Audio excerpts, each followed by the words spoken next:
del capítulo de la unidad de piel y aparato locomotor. Entonces, sin más preámbulos, empecemos. En la clase anterior vimos lo que es embriología, histología, articulaciones. Entonces, vamos a empezar. Para clasificar articulaciones hay que diferenciar algunas cosas. Por ejemplo, hay algunas diferenciaciones por el tipo de articulación, cómo está conformada, pero vamos a tratar de englobarlo en uno solo. Primero que todo, vamos a tener articulaciones que son sólidas, aquí, sólidas, y otras que son de tipo sinovial. Las que se dice que son sólidas suelen ser de poco o casi nada de movimiento, y las de sinoviales son las de amplio rango de movimiento. Dentro de las sólidas tenemos las de las suturas llamadas sinartrosis, las de las vértebras de la columna vertebral que tienen poco rango de movimiento, le llaman la anfiartrosis, y una muy especial que es la que se da entre los dientes y la mandíbula y el maxilar superior, que son las llamadas gónfosis, ¿correcto? Dentro de las sinoviales está, ¿no? Las llamadas diartrósicas, que son las que tienen un rango de movimiento mucho más amplio que las sólidas. ¿Cómo estarían compuestas? A ver, existen variedades de articulaciones según el componente que los forman. Por ejemplo, si el componente que une dos huesos es cartílago, en este caso hialino, se llama sincondrosis. Como nosotros sabemos, este cartílago hialino es el que une dos centros de osificación. Como habíamos estudiado, como sabemos en embriología, el primer centro de osificación siempre está en la diáfisis y el segundo centro de osificación está en la epífisis de un hueso largo. Y entre los dos está el cartílago hialino, ¿no? Que muchas veces le dicen, ¿no? El famoso cartílago de crecimiento, ¿no? Que va marcando el crecimiento en longitud de los huesos largos. Ahora, si esta unión de dos huesos no es por cartílago hialino, puede ser por un cartílago fibroso. Y ahí están las sinfibrosis o las famosas sínfisis. Y ahí tenemos, pues, lo que unen las sínfisis púbicas, ¿no? La sínfisis púbica. Y también los discos intervertebrales, ¿no? Los discos intervertebrales son un tipo de sinfibrosis. Luego hay otra unión entre dos huesos muy particular que es mediante membranas, ¿correcto? Membranas tensas, que son las membranas interóseas llamadas sindesmosis, que unen pues dos huesos. Nosotros sabemos que existen membranas interóseas, por ejemplo, entre el cúbito y el radio, en el miembro superior, y entre la tibia y el peroné, en el miembro inferior. Esos son los dos tipos de sindesmosis que tenemos en nuestro cuerpo. Entonces, vemos el tipo según el movimiento, vemos el tipo según el tipo de cartílago que une estas articulaciones, ¿no? Entonces podemos tener una clasificación de esta manera. Ahora, existen dentro de las articulaciones que una clasificación por el movimiento. Y por el movimiento, por ejemplo, tenemos la esferoidea o también llamada enartrosis.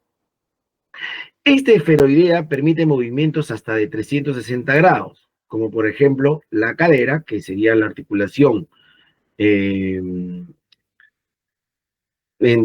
la articulación coxofemoral, ¿no?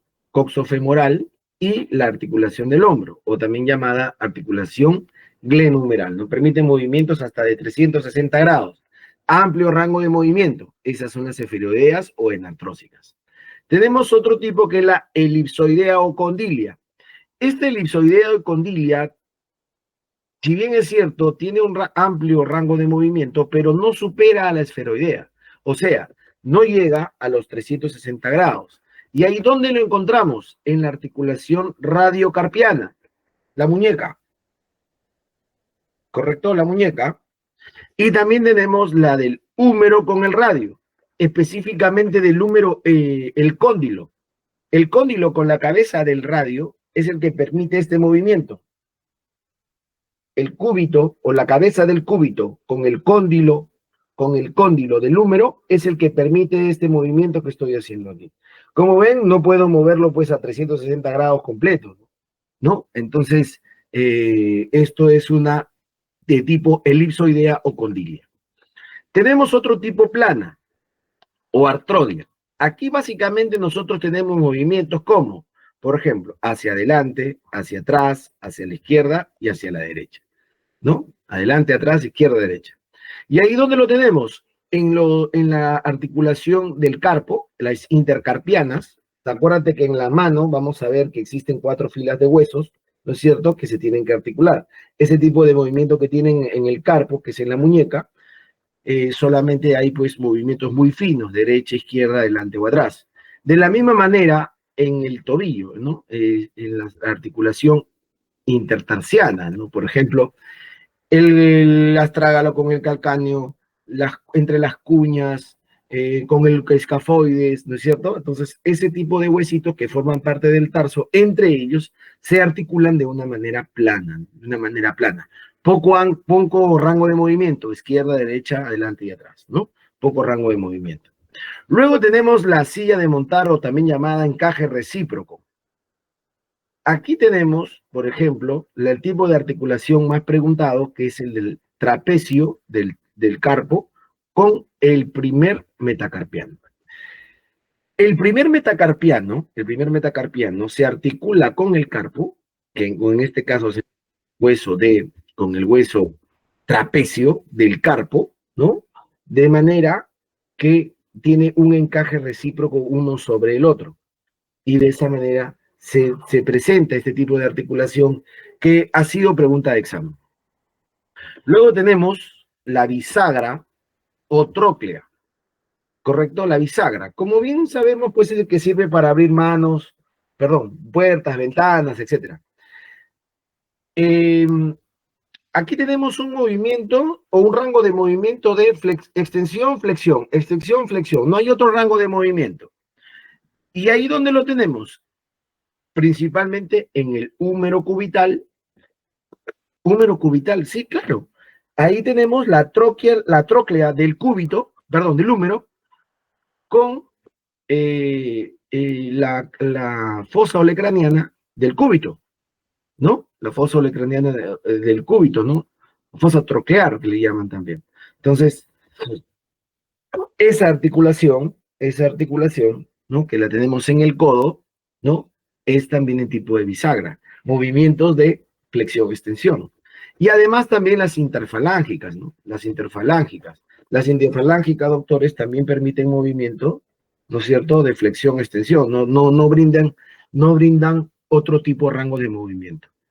Entonces, esto es importante porque el rango de movimiento es de ida y vuelta, ¿no? Como puerta, ¿no? Como puerta. Y además, uno bastante interesante que es el famoso pívot o trocoide. El pívot o trocoide, generalmente todo lo que todo el mundo se acuerda es esto, de la primera con la segunda vértebra cervical, el atlas con el axis, ¿no? Donde pívot se llama porque hay un eje y el otro hueso gira sobre él. Entonces, por ejemplo, tenemos la apófisis odontoides del atlas, ¿no? ¿Cierto? Del axis, y luego tenemos encima el atlas y este hace el movimiento de giro. Pero también tenemos un tipo especial en el codo. Tenemos un radio cubital proximal. Y esto ha sido importante porque esto ha sido pregunta de examen, porque muchos suelen preguntar, articulación tipo pívot o trocoide. Y todo el mundo anda buscando axis, pero axoidea que le llaman. Pero no lo encuentran en las alternativas. Pero buscan bien y encuentran radio cubital proximal. Radio cubital proximal. ¿Qué cosa quiere decir? Que está aquí, en esta partecita. ¿Y esto para qué, doctor? Porque esto es el que va a favorecer el movimiento de supinación-pronación, donde el pivot va a ser el cúbito. el cúbito va a ser el pivot, el eje. ¿Y quién se va a girar alrededor del otro? O del cúbito. El radio. El radio es el que va a hacer el movimiento. ¿Y esto dónde lo tenemos? En los movimientos de supinación, pronación. Supinación, pronación. El pivot es el cúbito. Y eso también ha sido pregunta de examen. El pivot es el eje. Y el que gira alrededor es el radio. Eso ha sido pregunta de examen. Otra cosa que ha sido pregunta de examen es que en el codo tranquilamente puedes tener hasta 3 tipos de articulación. Repito, y eso ha sido pregunta de examen. En el codo tienes hasta 3 tipos de articulación. Uno, la que acabamos de hablar, radio cubital proximal, ¿correcto? La que va a permitir la supinación pronación.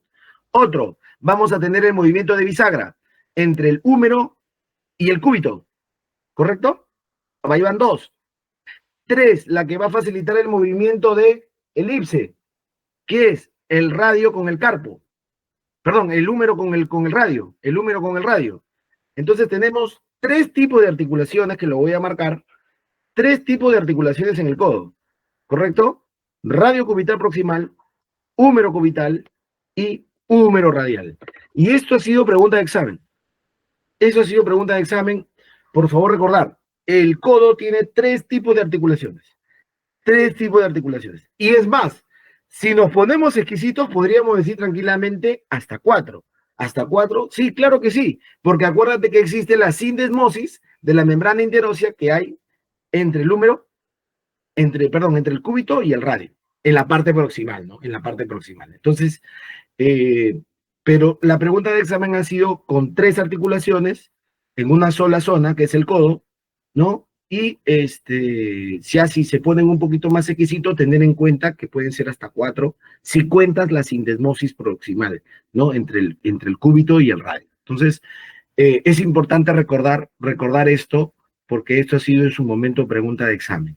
Y lo ha puesto como pregunta de verdadero y falso. ¿Correcto? Como pregunta de verdadero y falso. Muy bien. Seguimos. Vámonos ahora con miembro superior. A ver, vamos a ver huesos. En la parte del aparato locomotor como tal, vamos a ver huesos, músculos, arterias, nervios. Repito, músculos, arterias, nervios, ¿correcto? Es lo que vamos a ver principalmente, y la parte de osteología de huesos, tanto del miembro superior como del miembro inferior. Entonces, tenemos primero lo que es la clavícula.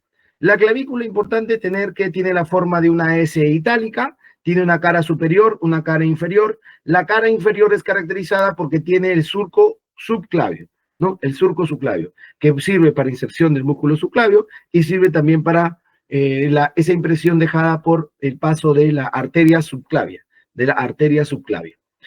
Este arco subclavio permite diferenciar entre la parte inferior de la parte superior. Además, si nosotros lo medimos por la mitad en posición anatómica, tiene una convexidad medial y una concavidad lateral. Si lo dividimos en tercios, tiene tercios, tercio interior, tercio interno, tercio medio y tercio lateral, ¿no? ¿Qué podemos decir? El tercio medio, ya sea adulto o niño, es el que más se fractura, y el lateral es el que más se luxa, o sea, que se separa, ¿no? Porque esta parte lateral es la que se articula con el acromion de la escápula, que es un tipo de articulación plana. Y en el lado medial, ¿no? El lado medial se articula con el esternón mediante silla de montar, ¿no? O silla de montar, o también llamado encaje recíproco. Eso es importante tener bastante en cuenta. Muy bien, seguimos. Escápula, los puntos más importantes. Escápula, lógicamente que tiene, a ver, una cara anterior cóncava, y una cara posterior convexa. En la cara anterior tenemos la fosa subescapular. Fosa subescapular. ¿Qué más nos presenta? La apófisis coracoides, la glena o cavidad glenoidea, ¿correcto? Y el acromion, ¿no? Que es una eminencia ósea, una prolongación de lo que en la cara posterior tenemos como la espina de la escápula. Y esta espina de la escápula en la cara posterior define dos zonas, la zona que está por encima y la zona que está por debajo. Lo que está por encima se llama fosa supraespinosa y hacia abajo la fosa infraespinosa. Esto es importante de estos de aquí, esta zona de aquí, porque esto va a determinar, según el nombre del lugar, va a determinar el tipo de músculo que se va a originar allí. Entonces, por ejemplo, si es fosa supraespinosa, el músculo será supraespinoso. Si es fosa infraespinosa, el músculo será infraespinoso. Si es fosa subescapular, el músculo será subescapular. Muy bien, y esto es importantísimo para señalarlo. Muy bien. Punto importante, bueno, la zona que más se fractura, el cuerpo de la escápula. El cuerpo de la escápula. Recomendar o señalar que la escápula tiene una forma de un triángulo invertido, donde la base es superior y el vértice es inferior. El vértice es inferior. La glena siempre está hacia el borde lateral de la escápula. Repito, la glena, que es esta de aquí, la glena siempre está hacia el lado o el borde lateral de la escápula. Siempre está hacia el borde lateral de la escápula. Correcto. Muy bien, sigamos. Entonces hay una serie de uniones que tienes que conocer en la parte de ósea. En la parte ósea, mira, por aquí tienes la escápula, ¿correcto? Por aquí tienes, esto, en la clavícula, clavícula que se va a articular, ya lo ves con el acromion, ¿cierto? En su tercio lateral, ¿no? Entonces tenemos una serie de ligamentos importantes. Por ejemplo, lo vamos señalando. Este que está aquí, que termina creando como un canal que es para el nervio subescapular, correcto, para el nervio subescapular que viene desde el plexo braquial, que vamos a ver más adelante. Este es el ligamento transverso. Luego tenemos ligamentos que unen la clavícula con la escápula. Entonces tenemos ligamentos que van desde la clavícula hasta la apófisis coracoides. Entonces tenemos ligamentos córacoclaviculares, ¿correcto? Córacoclaviculares, ¿no? ¿No? Tenemos ligamentos córacoclaviculares, hay dos tipos, ¿no? El tipo trapecio y el tipo cono, ¿no? El tipo en forma de trapecio o en forma de cono. Luego tenemos otro que es el que une también la clavícula con el acromion, ¿correcto? Que refuerzan la articulación plana entre el acromion con la clavícula. Y es el ligamento que va del acromion a la clavícula. ¿Cómo se llamará? Acromio clavicular. Y luego existe otro que va desde el acromion, ¿correcto? Desde el acromion hasta la apófisis coracoides. Ese es el ligamento coracoacromial. Coracoacromial. Entonces, en esta parte de la zona del hombro, estos son los ligamentos más importantes que hay que recorrer. Ligamento transverso, ¿correcto? Que va por el surco supraescapular, el ligamento coracoclavicular, el ligamento acromioclavicular y el ligamento coracoacromial. Estos son los ligamentos más importantes de la zona del hombro. Luego aprovechamos también, porque aquí tenemos expuesta una visión más completa de lo que conocemos como la cavidad glenoidea o glena, ¿correcto? Y de esta fosa, como tal, de esta fosa, sale como una hoja que es la que va a formar la cápsula articular, ¿no? Que va a cubrir la cabeza del húmero, Toda esa tela articular que cubre la cabeza del húmero, eso se llama labrum. Eso se llama labrum. Y además, aquí tenemos, ¿no es cierto?, el origen del tendón, de la porción larga, ¿no?, del bíceps braquial, Entonces, acordarse siempre que el bíceps braquial tiene dos porciones, una porción larga, una porción corta. Una porción larga que es más tendinosa que carnosa, y la porción corta, perdón, que es más carnosa que tendinosa. Entonces, esas son una diferencia que ahorita lo vamos a señalar o a especificar con la imagen que tenemos preparada. Entonces, cavidad glenoidea, el borde se llama labrum, ¿correcto? Y tenemos el origen del origen del tendón de la porción larga del bíceps braquial. Por acá, ¿qué tenemos? El húmero en una visión anterior y una visión posterior. En la visión anterior tenemos el tubérculo mayor, o también llamado troquíter, ¿correcto? Tiene su cabeza, ¿no? Cabeza del húmero. Tenemos el tubérculo menor, o también llamado troquín. Entre ellos está el surco o corredera bicipital, que es por donde pasa el tendón largo del bíceps, ¿no? Ese que viene desde la cavidad glenoidea, por ahí baja, por ahí baja.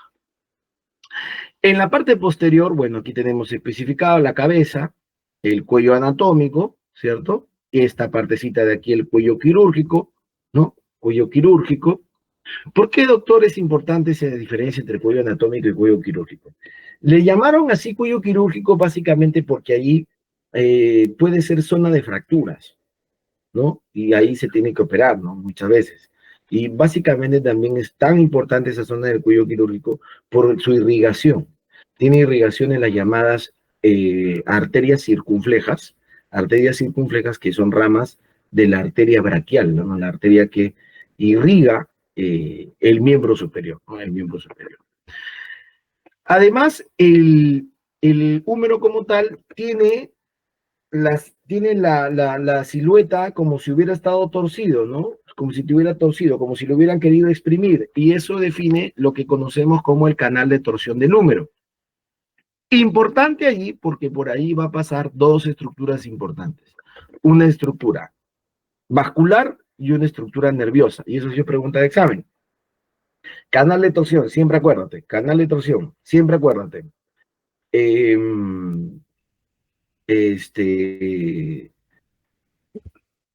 Acuérdate de esto. Arteria braquial profunda, que es una rama de la arteria braquial, que la arteria braquial pasa por delante, da una rama que se va hacia atrás, junto con el nervio radial, y esto es importantísimo. ¿Por qué? Porque si hay una fractura aquí a nivel del húmero, hacia esta parte diaficiaria del húmero, si hubiera una fractura, ¿qué se va a dañar, doctor? Se va a dañar el nervio radial y se va a dañar la arteria braquial profunda. Entonces, ¿puede haber riesgo de necrosis para el hueso? Sí, porque esta braquial profunda principalmente lo que irriga es el hueso. Y en caso del nervio radial, doctor, vas a tener problemas para el tema de la inervación de los músculos extensores, como tal. Entonces, este es un punto importante que tienen que tener muy, pero muy en cuenta.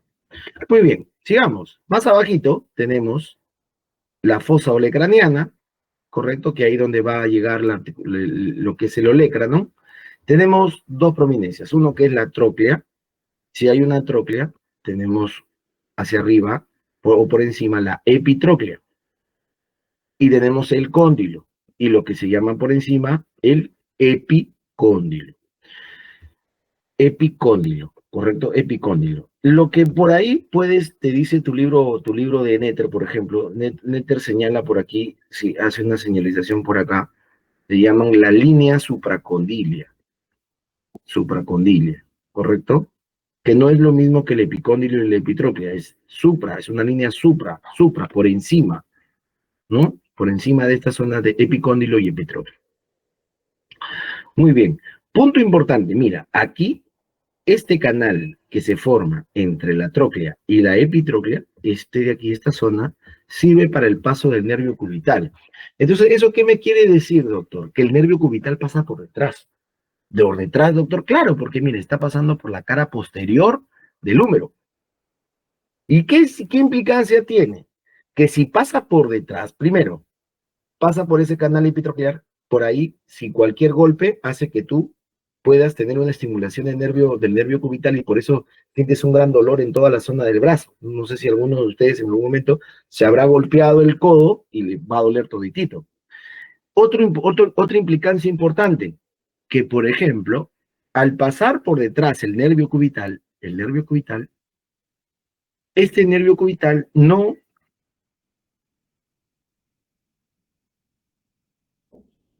no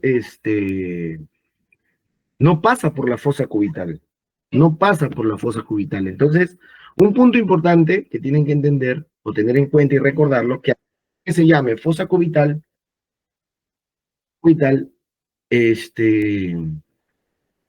el nervio cubital no pasa por ahí. El nervio cubital, solamente de cubital esa fosa solamente tiene el nombre, pero el nervio no pasa para nada, para nada, para nada por ahí. Muy bien.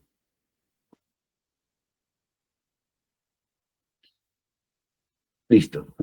Entonces, esto es bastante relevante que tener en cuenta. Muy bien, a ver, vamos a la articulación del codo. Vamos a la articulación del codo. Entonces, la articulación del codo podemos verlo, podemos verlo por delante y por detrás. A ver, vamos a buscar el resaltador. La cara anterior y la cara posterior. La cara posterior es mucho más fácil. Vamos a empezar ahí. Mira, tenemos la articulación entre el olecranon del cúbito, ¿cierto? Con la cavidad olecraniana o la fosa olecraniana del húmero, ¿correcto? Y acá por detrás tenemos la cabeza del radio, que se articula con el cóndilo del húmero. Entonces, esta articulación húmero-cubital es la que favorece el movimiento de bisagra, acuérdate, bisagra o tróclea. Y esta articulación entre el cóndilo del húmero y la cabeza del radio es el que va a favorecer el movimiento elipsoideo o la articulación elipsoidea. ¿Correcto? Muy bien. Por delante, perfecto, por delante, vamos por delante. Por delante tenemos el cóndilo del cúbito, ya con la cabeza del radio, eso no hay duda. Y también tenemos aquí una estructura que lo voy a señalar con rojito, por delante, esta estructura de aquí del cúbito, que se llama la apófisis coronoides.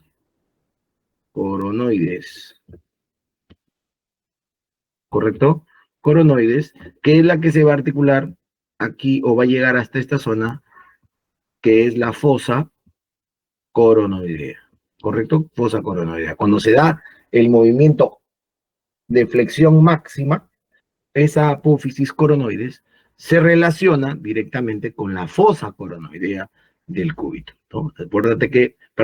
Acuérdate que es apófisis coronoides del cúbito y fosa coronoides del húmero, por favor, del húmero. ¿Está bien? Muy bien, entonces esta es la descripción, ¿no? De la articulación de el codo, ¿no?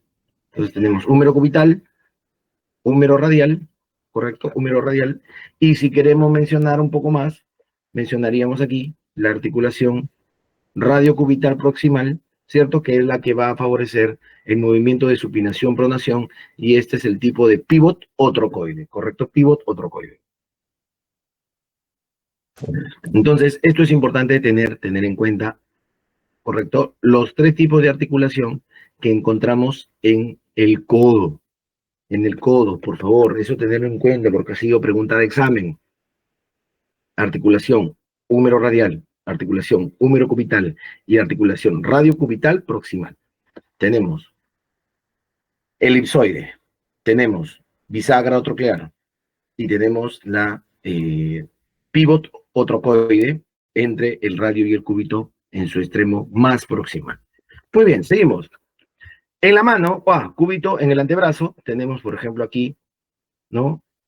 Membrana interósea, ¿cierto? Que es un tipo de sindesmosis, ¿no? Esta es la cara anterior, tenemos el olecranon, ¿cierto? La fosa troclear, la escotadura troclear, tenemos la apófisis coronoides, que se relaciona con la fosa coronoides del húmero, tenemos el tubérculo anterior del radio, ¿cierto? Perdón, tuberosidad anterior del cúbito, y de esa manera también tenemos cabeza del radio, tuberosidad anterior del radio, ¿cierto? Y acá atrás, acá hacia abajo, ¿no? En la parte más distal, tenemos las apófisis estiloides de cada uno, ¿no? Apófisis estiloides del cúbito y apófisis estiloides del radio. Aquí, como siempre ves, ¿no? El movimiento de pronación, ¿no es cierto? De pronación, y aquí tener en cuenta quién. El cúbito es el eje. El cúbito no se mueve. El que se mueve es el radio, por favor, y eso ha sido pregunta de examen. El que se mueve, el que hace el eje, es el cúbito, y el que se mueve es el radio. Para movimiento, supinación, pronación. Por favor, tener muchísimo cuidado con esto. Muchísimo cuidado con esto, porque a veces han puesto verdadero y falso. Dice, en el movimiento, supinación, pronación, el radio hace el papel de eje y el cúbito gira sobre él. Y ha puesto muchas veces verdadero, eso es falso. El que se queda fijo es el cúbito, y el que gira sobre el otro es el radio, ¿correcto? El radio, para hacer los movimientos de supinación, pronación. Además, mira, esta epífisis distal del radio, mira, tiene una gran superficie articular, tiene mayor superficie articular que la parte del cúbito. Entonces, esto es importante porque los huesos del carpo van a tener gran relación o mayor relación con la epífisis distal del radio que con la epífisis distal del cúbito. ¿Y cuáles son esos huesos del carpo? A ver, importantísimo. Recordar que tienes que tener 2 filas de 4 huesos, porque son en total 8. 2 filas de 4 huesos. Lo mencionamos. Tenemos, a ver, tenemos aquí en posición anatómica una mano derecha. A ver, tenemos escafoides, semilunar, piramidal, perdón, piramidal o piriforme, y el pisiforme. ¿Correcto? Esa es la primera línea del carpo. La segunda línea del carpo está trapecio, trapezoide, grande y ganchoso. ¿Correcto? Repito, trapecio, trapezoide, grande y ganchoso. Entonces, si lo aprendes, si lo estudias en 2 filas, va a ser mucho más fácil para que lo puedas recordar. Escafoide, semilunar, piramidal, pisiforme, ¿no? Y trapecio, trapezoide, grande, ganchoso. Ahí están las 2 filas de 4 de los huesos del carpo. Y un datito más, punto importante, entre el ganchoso y el pisiforme, repito, entre el ganchoso y el pisiforme, se forma un canal llamado canal de Guyon. Canal de Guyon, ¿correcto? Este canal de Guyon, por ahí pasa ¿quién? El nervio cubital. Nervio cubital. ¿Y para qué, doctor, pasa por ahí el nervio cubital? Porque luego vamos a ver que el nervio cubital se va a encargar de la inervación, tanto motora como sensitiva, de la mitad del cuarto dedo y del quinto dedo. ¿Correcto? Y pasa por ahí, mira. Por ahí pasa. Mira, pasa por acá, ¿cierto? Y se va a encargar de la inervación de la mitad del cuarto con el quinto dedo. Inervación sensitiva e inervación motora, por favor. Inervación sensitiva e inervación motora. Muy bien, sigamos. Vamos ahora con músculos. A ver, tenemos el manguito rotador, tenemos la articulación del hombro en su cara anterior y en su cara posterior. ¿Correcto? Tenemos los nervios, los músculos, perdón, que señalar por acá. Mira, tienes troquín, troquíter, troquín, y entre los dos, la corredera bicipital, que es el tendón del tendón de la porción larga del bíceps. ¿Correcto? ¿No? Y aquí pasa, ¿y hacia dónde se guarda? Hacia la cavidad glenoidea. ¿Correcto? Esto es importantísimo.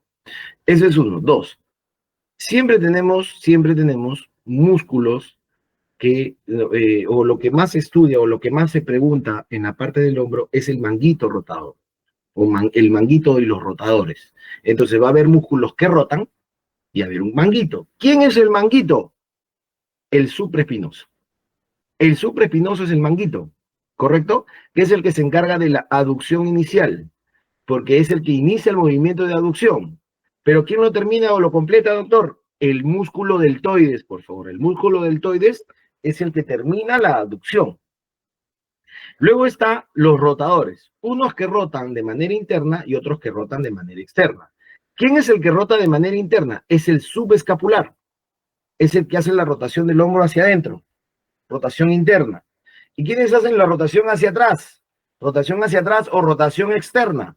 El infraespinoso y el redondo menor, ¿correcto? Entonces, aquí están los cuatro músculos que forman el manguito rotador. Pregunta fija de examen. Siempre se pregunta, siempre se pregunta. Nervio subescapular, nervio supraespinoso, nervio infraespinoso, siempre recordar que estos musculitos siempre están inervados por un nervio que tiene su mismo nombre. Muy bien.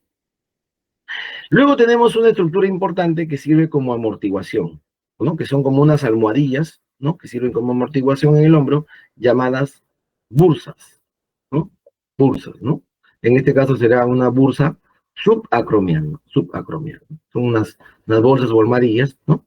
De tejido seroso, ¿no? Básicamente para la amortiguación, ¿no? Y controlar muchas veces el tema de impactos o golpes, ¿no? Absorben impactos y golpes para poder proteger de alguna manera la articulación que conforma el hombro, ¿no? Que es la articulación principalmente glenohumeral. Muy bien, listo. Seguimos entonces. Bajamos un poquito. A ver, importante, los músculos del brazo, ¿correcto? En su cara anterior y en su cara posterior. Aquí, por ejemplo, se ha cortado el músculo deltoides, ¿no? Se ha dejado libre. ¿Y qué tenemos? Por ejemplo, el tendón largo, o la porción larga del bíceps, ¿correcto? La porción larga del bíceps y la porción corta del bíceps, ¿no? La porción corta, como ves, tiene poco tendón y más carne. Y la porción larga tiene poca carne y tiene más tendón, ¿correcto? Más tendón. Muy bien. Entonces, esto es importante, el bíceps braquial. ¿Correcto? ¿Hasta dónde se inserta? Hacia la tuberosidad anterior del radio. ¿Correcto? Tuberosidad anterior del radio. Entonces, ¿qué les parece? Cortamos aquí, cortamos aquí y sacamos el bíceps. ¿Qué encontramos abajo? El músculo coracobraquial. Su origen en la apófisis coracoides y su articulación, o su inserción, perdón, su inserción en el borde medio, ¿no? O en el tercio medio del húmero. Luego, por debajo, tenemos el braquial anterior, ¿no? Braquial anterior, ¿cierto? Que este braquial anterior empieza pues en el mismo húmero, ¿correcto? Y ese es su origen. ¿Y hacia dónde se inserta? Hacia la tuberosidad anterior del cúbito. Tuberosidad anterior del cúbito. Ese es el braquial anterior, ¿correcto? Ese es el braquial anterior. Estos tres músculos son inervados por el nervio musculocutáneo, los tres. Este músculo cutáneo viene desde el plexo braquial, que vamos a estudiar más adelante. Con la particularidad que este nervio musculocutáneo le perfora o atraviesa el músculo coracobraquial. Músculo cutáneo porque le da inervación motora a estos músculos de la parte anterior del brazo y le da inervación sensitiva a la piel del antebrazo, ¿no? Por eso se llama nervio musculocutáneo. Entonces, estos son los tres principales músculos que tenemos que recordar. Tres: bíceps braquial, coracobraquial, braquial anterior, y los tres inervados ¿por quién? Por el nervio musculocutáneo. En la parte posterior, ¿qué tenemos? A ver, tenemos por aquí el tríceps braquial, ¿no? Tiene dos partes carnosas y una parte tendinosa, ¿cierto? Tríceps braquial. Este tríceps braquial permite pues la extensión del brazo, ¿correcto? La extensión del brazo. Y además tenemos el músculo ancóneo, ¿correcto? Ancóneo, ¿no? Del codo, ¿no? Tiene pues aquí, por ejemplo, vemos que el tríceps braquial tiene orígenes, por ejemplo, desde, por ejemplo, el tubérculo infraglenoideo, ¿cierto? Tiene troquín, parte del troquín, ¿correcto? Troquín o tubérculo menor, ¿no? ¿Y hacia dónde se inserta? Hacia el olecranon. Hacia el olecranon se inserta el tendón del tríceps,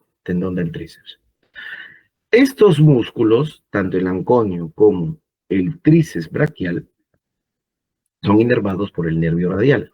¿Y por cómo recordarlo, doctor? ¿Para cómo recordarme para poderlo responder en mi examen? Fácil. Acuérdate que el nervio radial se iba, o sea, era posterior y acompañaba la arteria braquial profunda por el canal de torsión. Y ese canal de torsión se ve hacia la cara posterior, hacia la cara posterior. Entonces estamos ahorita en cara posterior. Entonces, si estamos en la cara posterior, ahí puedes ver, hay canal de torsión, pasa el nervio radial. Ah, ya. Entonces el nervio radial se encarga de inervar los músculos de la cara posterior. Entonces, haciendo una recapitulación, hasta ahora hemos visto en el brazo hemos visto 3 músculos anteriores, ¿correcto? Inervados por el músculo cutáneo, y 2 posteriores, inervados por el nervio radial, ¿correcto? Muy bien. Fosa del cubital. A ver, para la fosa del cubital o fosa del codo, ¿correcto? Tenemos que tener en cuenta lo siguiente. Fosa del cubital o fosa del codo. A ver, tienen lo que podemos mencionar como una especie de rombo, ¿correcto? Pero aquí el punto importante es el siguiente. Este rombo como tal, ¿quién lo parte por la mitad? Eso ha sido pregunta de examen. ¿Quién lo parte por la mitad? Lo parte por la mitad el tendón del bíceps braquial. El tendón del bíceps braquial es el que lo parte este rombo por la mitad, ¿correcto? Muy bien. Por debajo estará, pues, si sacamos el bíceps, ¿quién va a estar abajo? El bíceps braquial, por ejemplo, ¿no? Que ese se va a la tuberosidad anterior del cúbito, Pero bueno, esta división de esta zona de la fosa cubital partido en dos por el tendón del bíceps, tenemos una fosa medial y una fosa lateral. Entonces, lo que siempre preguntan en el examen es, ¿qué estructuras pasan por la fosa medial y qué estructuras pasan por la fosa lateral? Por la fosa lateral siempre pasa el nervio radial y por la fosa medial siempre pasa el nervio mediano acompañando ¿a quién? A la arteria braquial. Eso es importante. Y siempre en los exámenes, en la fosa del cubital pasa el cubital, no pasa nada que ver con el cubital, nada que ver. Porque incluso, mira, si nos damos cuenta y somos un poquito más exquisitos, esta arteria braquial, como ves acá, ya comienza a dividirse. Vamos a marcarlo. Mira, como ves aquí, ya se está dividiendo ya. ¿Cómo se está dividiendo, doctor? Claro, se va a dividir en la arteria radial, ¿correcto? Y la arteria cubital, ¿correcto? Ya se está dividiendo ya.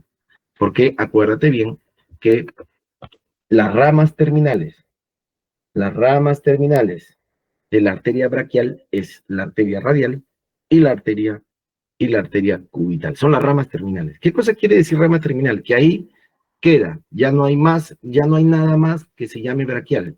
Hasta ahí nomás llega, ¿correcto? Hasta ahí nomás llega. Entonces, esto es fija de examen.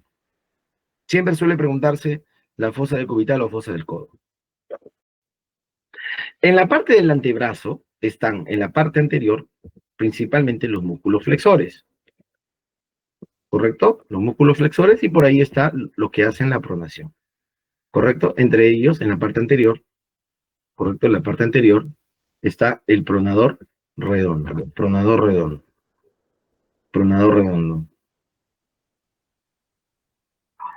¿correcto? Muy bien. ¿Dónde está el origen de los músculos flexores en el antebrazo? ¿Correcto? En el antebrazo, los flexores en el antebrazo. ¿Dónde están? En el epitrócleo. En el epitrócleo. ¿Correcto? Los flexores en el antebrazo están en la epitróclea. Ahí está su origen. ¿Correcto? Es origen. Entonces, ¿qué tenemos por aquí? Bueno, tenemos los flexores radiales del carpo, ¿correcto? Flexor superficial de los dedos y los flexores profundos de los dedos. Y además, el flexor propio del pulgar. Esos son los que tienes que recordar, ¿correcto? Y doctor, si hay un flexor radial del carpo, claro, porque tiene articulación con el carpo, ¿cierto? Ah, ya, pero también el cúbito tiene articulación con el carpo. Sí, doctor, tiene poquita, pero la tiene. Entonces también tiene su tendón flexor cubital del carpo. Entonces, esos son los músculos más importantes que tienes que recordar para el antebrazo, en la cara anterior. Estos músculos como tal eh, son más eh, superficiales, ¿correcto? Son superficiales. En la cara posterior tenemos puntos importantes que señalar, que tienen músculos superficiales y tienen músculos profundos. Y se encargan principalmente de la extensión, y todos los músculos de extensión en el antebrazo se articulan, perdón, se originan en el epicóndilo del húmero. Repito, todos los músculos extensores en el antebrazo tienen su origen en el epicóndilo. Entonces, si son los músculos de la extensión, entonces, ¿cómo se van a llamar los músculos? Extensores. Principalmente, extensor común de los dedos, extensor propio del pulgar y extensor propio del dedo índice. Esos son los principales músculos extensores. Eso es lo que tienes que acordarte. Es lo más importante que tienes que acordarte. ¿Correcto? Muy bien. ¿Qué más? ¿Qué más? ¿Qué más? En la mano, vámonos a la mano. A la mano, por ejemplo, tienes una región tenar e hipotenar. ¿Correcto? La tenar es la que está en relación con el primer dedo y la hipotenar con el meñique. ¿Correcto? Con el meñique o quinto dedo. Entonces, ¿qué músculos tenemos? Mira, tienen los mismos. Tiene un oponente del pulgar, un aductor, un flexor corto, un aductor corto. ¿Correcto? Luego tenemos región hipotenar, músculos oponentes del meñique, aductor del meñique, flexor del meñique, aductor del meñique. Entonces, como ves, estos dos deditos como tal realizan básicamente los mismos movimientos, ¿no? Tienen los mismos movimientos. Además hay unos músculos que son los lumbricales, ¿correcto? Los lumbricales, ¿no? Lumbricales. Está el lumbrical 1, ahí está, lumbrical 2, lumbrical 3, lumbrical 4. Si yo saco estos lumbricales, entonces voy a encontrar unos músculos más profundos. Repito, si yo saco los lumbricales, saco, voy a encontrar los músculos más profundos. ¿Quiénes son los músculos más profundos? Son los músculos interóseos, ¿correcto? Son los músculos más profundos. Sí, y estos interóseos a su vez se dividen en dos, en ventrales y dorsales. Los ventrales que se van a encargar de aducir, o sea, juntar los dedos, ¿correcto? Juntar los dedos, y los dorsales que se encargan de la abducción. Entonces, ¿qué significa, doctor? Separar los dedos. Unos juntan los dedos y otros separan los dedos, ¿correcto? Y los lumbricales, doctor, ¿de qué se encargan? Básicamente del tema de apoyar el cierre de la mano en puño, el cierre de la mano, ¿correcto? Muy bien. Muy bien, entonces aquí tenemos los principales músculos de la mano.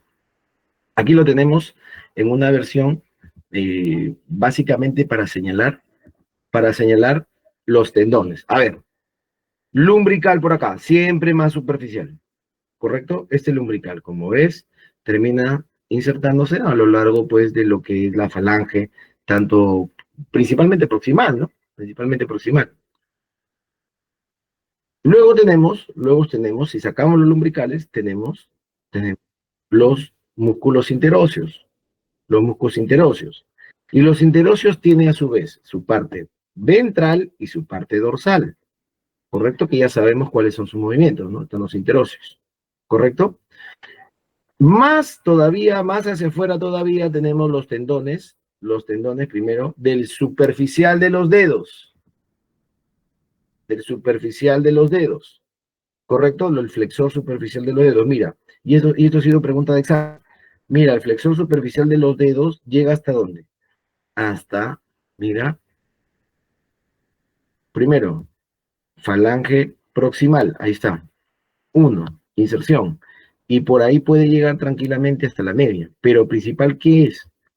Hacia la falange proximal. Falange proximal, ¿correcto? Mira, flexor superficial de los dedos, proximal principalmente, y una porción hacia la falange mediana, perdón, medial, o perdón, intermedia o media, ¿correcto? Intermedia o media. Ahora, si hay un flexor superficial, tiene que haber un profundo, pues que está por acá. Este es el profundo. Este profundo, mira, se va hacia dónde, ¿ah? se va hasta la distal y un poquito para la media. Entonces, si te preguntaran en tu examen, inserción del tendón de los flexores superficiales de los dedos, ya, tienes que tener en cuenta. Si te dice proximal y media, marcas. Si te dice solo proximal, no ves por ningún lado que te digan falange media, ¡pum! De cabeza te vas. Marcas, falange proximal. Y en el flexor profundo, si no encuentras media, solamente distal. Si dice distal y media, marcas distal y media. ¿Correcto? Pero si solamente encuentras distal en todas las alternativas, siempre te vas al distal. Y en la superficial, en el flexor superficial, te vas a proximal. Recuerda, entonces ya comienza a hacer asociaciones. La parte superficial al proximal. Y la parte distal, perdón, y el profundo hacia el distal.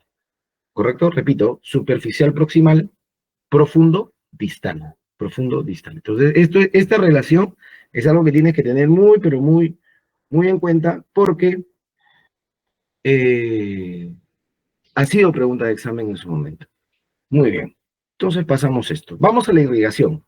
En el tema de irrigación tienes que tener lo siguiente, importantísimo. A ver, tenemos, por ejemplo, pues el corazón por acá, ¿no es cierto? Sale la aorta, ¿no? Aorta ascendente, descendente, ¿no es cierto? Fallado de la aorta, ¿no? Arteria subclavia, dependiendo del lado, vendrá la subclavia solita o vendrá del tronco brachiocefálico, ¿correcto? Pero lo que nos interesa ahorita recordar es lo siguiente. La arteria axilar, ¿correcto? Que es la misma arteria subclavia, sino que va cambiando de nombre a medida que va descendiendo. Esta arteria axilar cambia de nombre al pasar por una estructura que es el músculo, músculo redondo menor.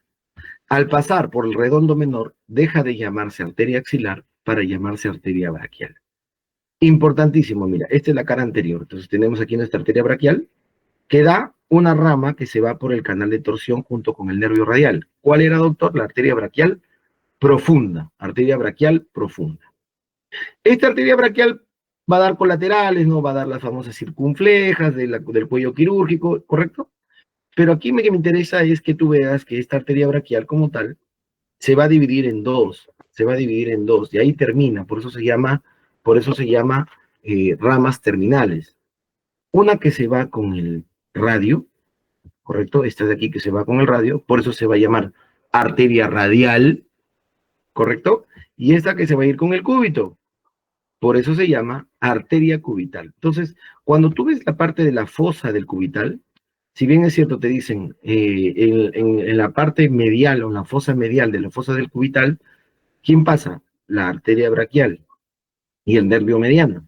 Pero acuérdate también que ya casi por salir o incluso antes de esa fosa del cubital, ya está dividiéndose, ya está dando sus ramas terminales, como es la arteria radial y la arteria cubital. Esa es la cara anterior, mira, la cara posterior igual, mira, vamos a hacer el trayecto, ¿no? Aquí ya pasa el redondo menor, se llama arteria braquial, entonces mira, está sus ramas circunflejas, las que van al cuello quirúrgico, ¿no? Y aquí su arteria braquial profunda, que se va por el canal de torsión y da sus ramas nutricias, ¿no?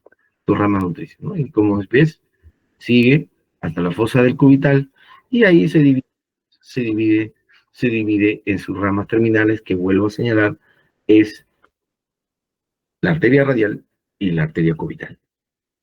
En la mano, correcto, en la mano.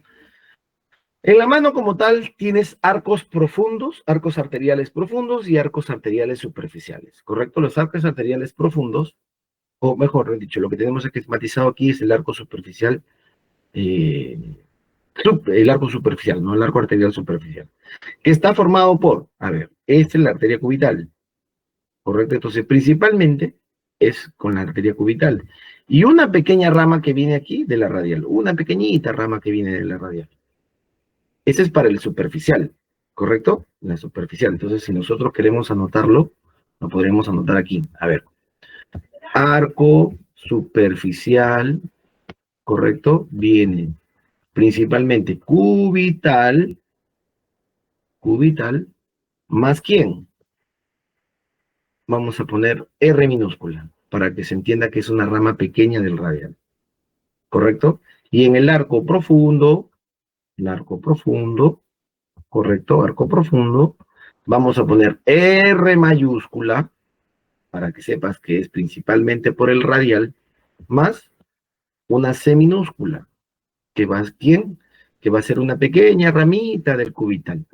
Entonces, esto es importante y esto, hazle un cuadrito, organízalo, haz tu apunte, porque esto siempre es pregunta de examen. Eso siempre es pregunta de examen. Los arcos arteriales, eso, y se da unión, por eso se llama anastomóticos, que es anastomosis, ¿no? Que siempre viene en el examen. Arco superficial, arteria cubital con radial. Arco profundo, arteria radial, con una ramita del cubital, ¿no? Entonces, tenemos con ello la diferenciación que se hace entre lo que irriga la parte palmar y la parte dorsal de la mano. La parte palmar va a estar dada principalmente por la arteria cubital, ¿no? Y aquí se ve, con su arco superficial. Y la arteria dorsal, la parte dorsal con la arteria radial, la parte dorsal, esta zona.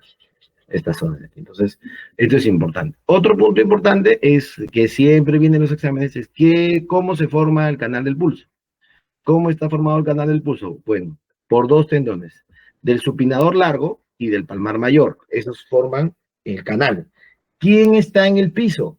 El hueso radial o el hueso radio. ¿Correcto? El hueso radio. ¿Correcto? ¿Y quién pasa por ese canal del pulso? La arteria radial. ¿Correcto? Entonces, cuando muchas veces preguntan o se quiere saber, por ejemplo, cómo se puede tomar un pulso, bueno, básicamente es la presión de una arteria sobre una superficie ósea. En este caso, la arteria es la arteria radial y la superficie ósea es el hueso radio, ¿correcto? Y está delimitado, pues, por el supinador largo y el palmar mayor. Y esto también es pregunta de examen, ¿correcto? También es pregunta de examen. Muy bien. Por ejemplo, también hay una pregunta que se viene diciendo la de la tabaquera anatómica en la parte dorsal, ¿no? Ahí donde te pones ¿cómo se llama esto? Tu sal para tu toquil, para que tomes tu tequila, ¿no? La tabaquera anatómica, ¿no? Ahí está también el extensor largo y el flexor corto del pulgar, ¿correcto? Muy bien, eso también forman la tabaquera anatómica. Muy bien, vamos. Plexo braquial. Plexo braquial, acuérdate que viene de C5, C6, C7, C8 y T1, ¿correcto? T1. Doctor, si hay solamente 7 vértebras cervicales, ¿por qué hay C8? Es que una cosa es vértebras y otro es segmento medular. El segmento medular en las cervicales son 8. Son 8 segmentos cervicales, ¿correcto? Cervicales. Segmento medular, yo no estoy hablando de vértebras, estoy hablando de segmento medular, por eso que no se vayan a confundir. Si hablamos de vértebras, sí, son 7 cervicales, correcto, pero segmentos medulares, o sea, de la médula, cómo está delimitada la médula tiene 8 segmentos cervicales, por eso ahí hasta C8. Muy bien, entonces, lo que nos interesa aquí es que, bueno, hay primera división y todo lo demás hasta que formamos los cordones, porque aquí radica el cambalache de la mayor cantidad de preguntas. El cordón lateral, el cordón posterior y el cordón medial, ¿correcto? ¿Qué tenemos que recordar? A ver, que del cordón posterior siempre vienen dos nervios, el axilar y el radial, y siempre se van por detrás, ¿correcto? Y el radial, ¿para qué se va por detrás? Para irse por el canal de torsión. ¿Para qué? Para inervar primero los músculos de la parte posterior del brazo. ¿Cuáles son los músculos de la parte posterior del brazo? Ya lo hemos dicho. Tríceps braquial y el ancones. Además, sigue su trayecto hacia la parte posterior del antebrazo. Y en la parte posterior del antebrazo, ya habíamos dicho que están todos los extensores. Entonces tenemos los extensores en el antebrazo, ¿correcto? Y los extensores en la mano. Entonces, esto es importantísimo. Toda la parte posterior del antebrazo y de la mano. Nervio radial, ¿correcto? Y el nervio axilar, doctor, ese se va a inervar el deltoides y el redondo y el músculo redondo menor. Esto es lo que siempre hay que tener en cuenta porque es bastante preguntado, ¿no? Los nervios que vienen del cordón posterior. Luego, hay un cordón medial y hay un cordón lateral. Lateral, medial. ¿Qué es lo que tienes que acordarte? Que una parte grande del lateral y una parte también grande del medial se unen para formar un solo nervio, que se llama nervio mediano. Ese nervio mediano es el que siempre acompaña a la arteria braquial. Acuérdate de esto, por favor. El nervio mediano siempre es el que se encarga de acompañar a la arteria braquial. Pero como bien sabes, el nervio mediano en el brazo no mira ningún músculo, no le interesa, pasa de largo. ¿Quién sí le interesa? Los flexores del antebrazo, o sea, la cara anterior del antebrazo. Porque la cara posterior ya sabes que es el radial. ¿Hasta dónde? Hasta la región de los músculos de la región tenar. Aductor largo, oponente, flexor corto y todo eso, ¿no? Del primer dedo, ¿no? Del pulgar, región tenar. Luego, de lateral, da una ramita pequeñita, que es el músculo cutáneo, que le hace un huequito al coraco braquial e inerva todos los músculos de la cara anterior del brazo. Entonces, tenemos el músculo cutáneo para el bíceps braquial, braquial anterior y el coraco braquial, que aquí pues le hace un huequito, ¿no? Lo atraviesa. ¿Correcto? Lo atraviesa. Y del cordón medial tenemos el cubital del cordón medial.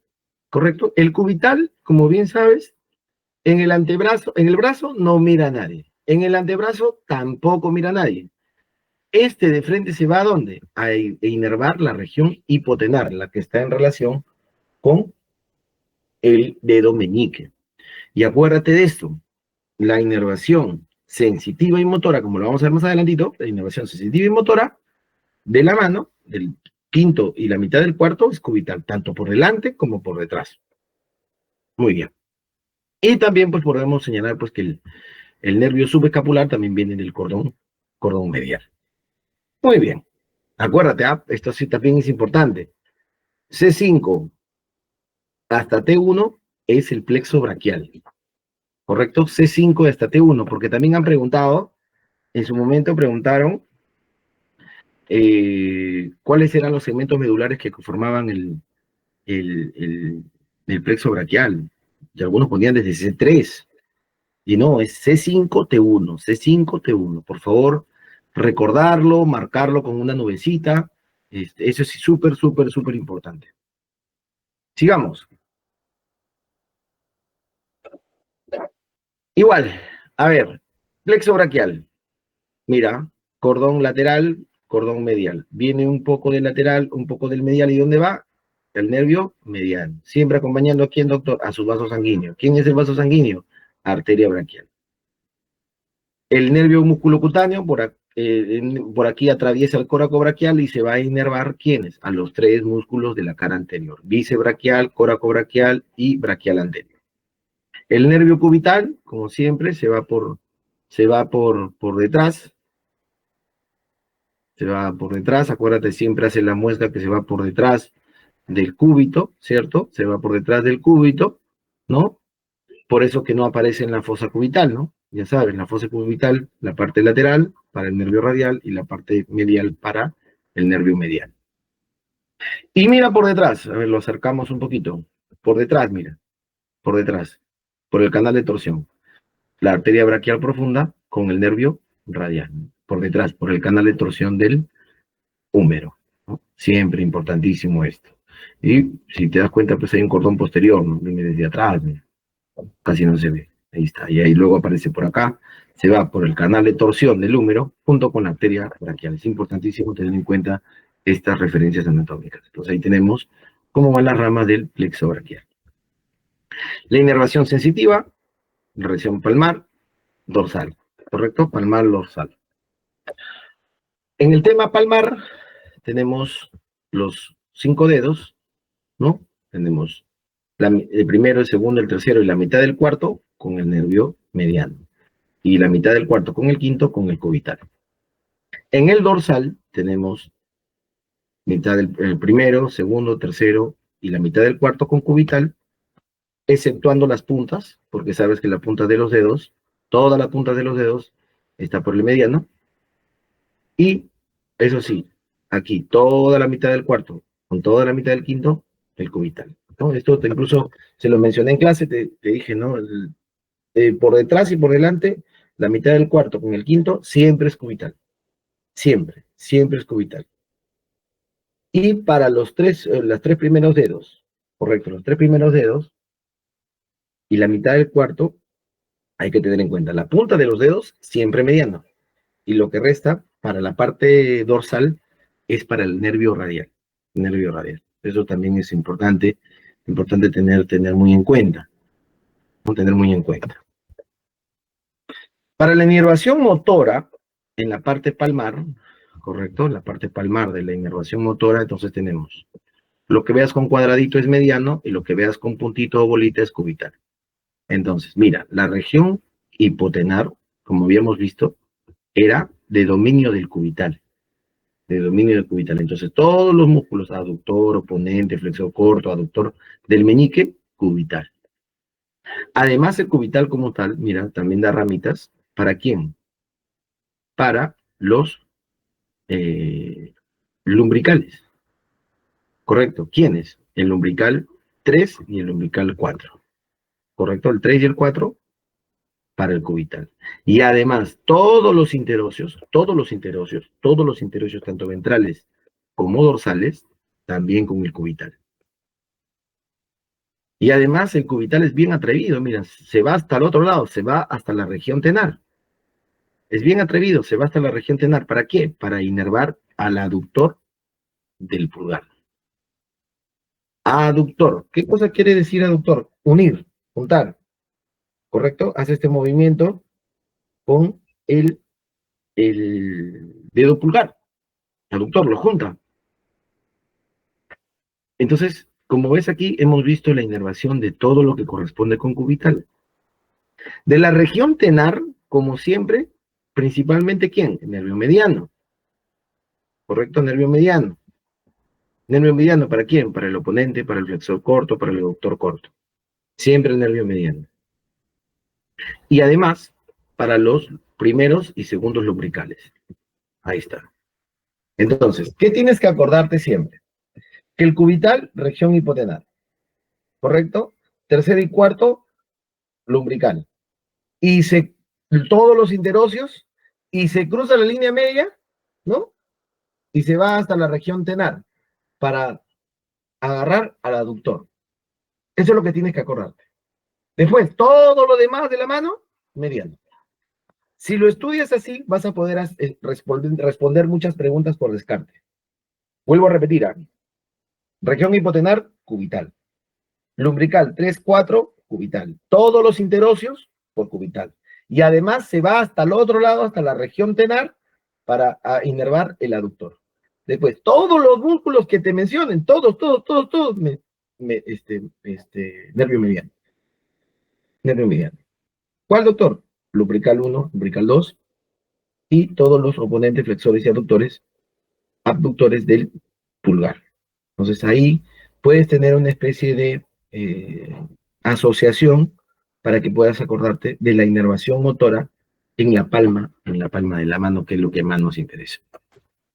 Miembro inferior. Bacán. Seguimos. Miembro inferior, bueno, tenemos huesos, ¿no? Tenemos por aquí el hueso sacro, la sínfisis por detrás, la sínfisis púbica por adelante, y todo el hueso coxal, formado por el ilion o ilíaco, el isquion y el pubis, ¿no? Entonces tiene sus tres ramas, donde confluyen en el acetábulo, en la región del acetábulo, que es el acetábulo, que es la región que va a tener articulación con la cabeza del fémur, ¿no? Puntos importantes que tenemos, bueno, la espina ilíaca anterosuperior, la espina ilíaca anteroinferior, y recordar principalmente, pues, bueno, tenemos aquí las crestas ilíacas, las espinas ciáticas por detrás, ¿no? Pero lo importante es este ligamento. El ligamento que va desde la espina ilíaca y pinna ilíaca anterior superior hasta el pubis, que aquí está esquematizado, mira. No, aquí está esquematizado. Ese es el ligamento inguinal, ¿no? Porque esta zona es la cara posterior.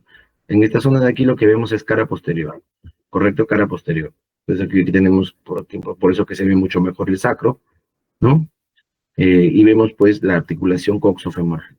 Coxofemoral. Correcto. Muy bien. Sigamos.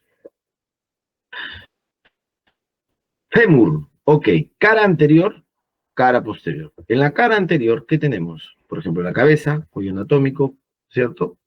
¿No? También su cuello quirúrgico. Y vemos parte de las tuberosidades o trocánter, ¿no? Aquí está la menor y aquí está la mayor. Tuberosidad mayor, tuberosidad menor hacia abajo. Tiene una diáfisis, ¿cierto? Y tenemos pues la epífisis distal con los cóndilos, ¿no? Con los cóndilos. Importante esto también, por ejemplo, que de la línea media hay cierta orientación, ¿no? Cierta orientación. Hay un ángulo, ¿no? Hay un ángulo de apertura entre la línea media y el fémur. Y eso es importante, porque esto va a delimitar, por ejemplo, ciertas cositas como, por ejemplo, eh, el genu, varo, ¿no? Que no es parte de lo que tienen que estudiar ahora, pero se lo digo porque en algún momento lo van a ver y de manera que lo pueden relacionar. Geno, varo, pie en valgo, pie varo, ¿no? Por ejemplo, el que pisa como alicate o el que pisa como X, ¿no? Eso es ciertas variaciones anormales, básicamente porque ese ángulo que se forma entre el húmero, perdón, entre el fémur y la línea media puede aumentar o disminuir. ¿Cuánto, doctor, mide más o menos ese ángulo? Como cultura general, porque esto nunca lo preguntan en examen. 12 grados a 18 grados. Correcto, 12 a 18 grados. Bueno, lo dejamos ahí. Entonces tenemos cabeza, cuello, trocánter mayor, trocánter menor, diáfisis y los cóndilos. Otro punto importante, por la cara posterior, cabeza, cuello, correcto, trocánter mayor, trocánter menor, tuberosidad, que es esta tuberosidad del fémur que sirve para la inserción del glúteo mayor, correcto, esta cabeza que sirve como articulación con el acetábulo de tipo enartrosis, ¿no? Enartrosis, ¿no? Amplio rango de movimiento, ¿cierto?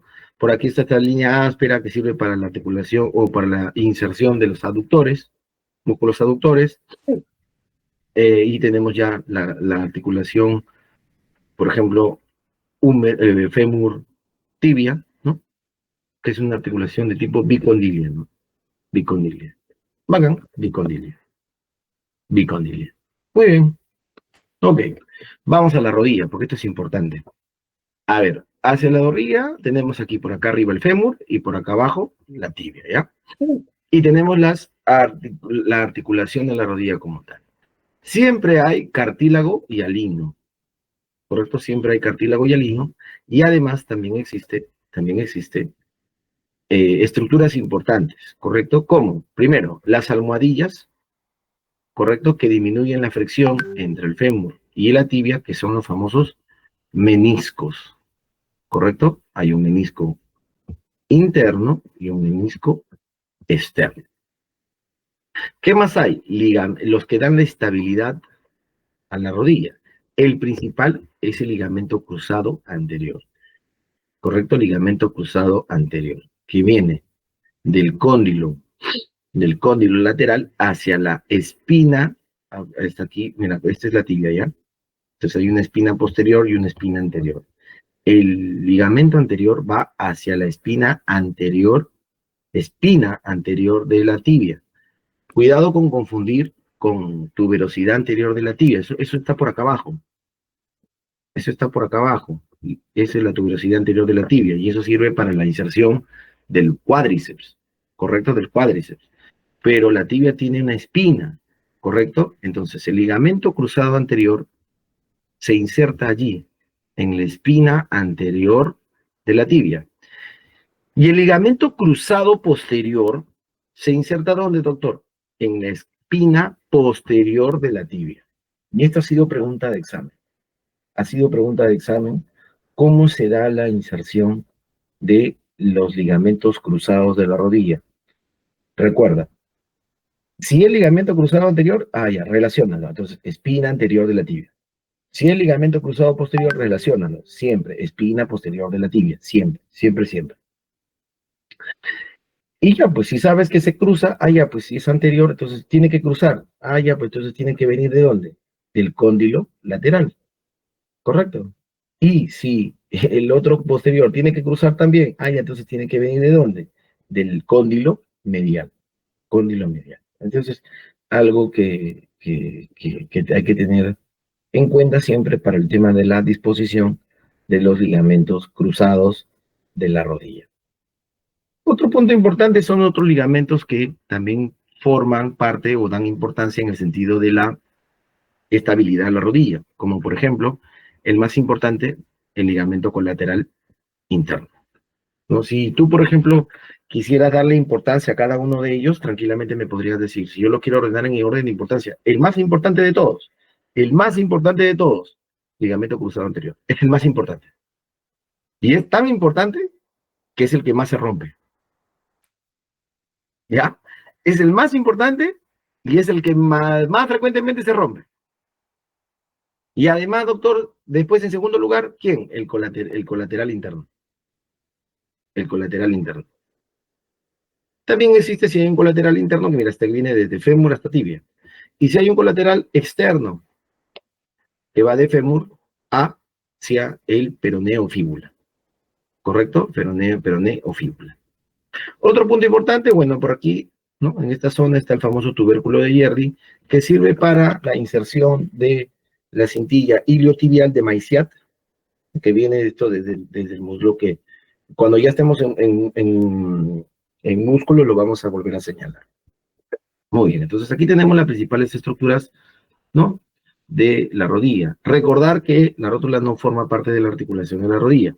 La rótula es un hueso sesamoideo que surge a partir de la calcificación que existe en los tendones del cuádriceps, ¿no? Para proteger la parte anterior de la rodilla. Muy bien, sigamos entonces. Ok, aquí tenemos ya la pierna. Entonces tenemos la espina tibial posterior, la espina tibial anterior, ya lo hemos mencionado, para la inserción de los tendones o los ligamentos cruzados, tubérculo anterior ¿no? de la tibia, ¿no? Tenemos esa zona, pues los platillos tibiales, ¿no? Que sirve para la articulación con los cóndilos femorales, ¿correcto? La diáfisis de la tibia, y tenemos el malleolo interno, o el malleolo tibial.